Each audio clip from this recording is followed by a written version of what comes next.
Bulk drug park పై ప్రజలది, BCY పార్టీది ఒకే మాట ఒకే బాట. ముక్తకంఠంతో వ్యతిరేకించిన స్థానికులు.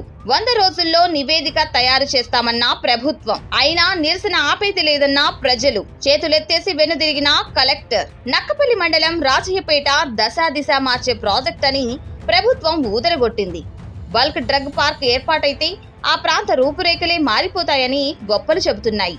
కానీ ఆల్రెడీ ఉన్న హెటరో ఫార్మా వల్ల ఎంత ఇబ్బంది పడుతున్నామో కలెక్టర్కు స్వయంగా చెప్పుకున్నారు. కొందరికి క్యాన్సర్ సోకింది. ఎంతో మందికి కిడ్నీలు, లివర్లు పాడయ్యాయి. ఇప్పటి వరకు 58 మంది వివిధ అనారోగ్య సమస్యలతో చనిపోయారు. కొత్తగా పెళ్లైన జంటలకు గర్భస్రావాలవుతున్నాయి. సంతానం కలగడం లేదు. ఫార్మా కాలుష్యాన్ని సముద్రంలో కలపడంతో మత్స్య సంపద చనిపోతుంది. దీనివల్ల మత్స్యకారులు ఉపాధి కోల్పోతున్నారు. ఇతర ప్రాంతాలకు వలసపోవాల్సిన పరిస్థితి వచ్చింది. బీసీవై పార్టీ అధ్యక్షుడు బోడే రామచంద్ర యాదవ్ కూడా ఇదే విషయాలను ప్రభుత్వం ముందుంచారు. ఫార్మా కంపెనీల వల్ల జరుగుతున్న నష్టాలను ప్రజలకు వివరించి చైతన్యవంతులను చేశారు.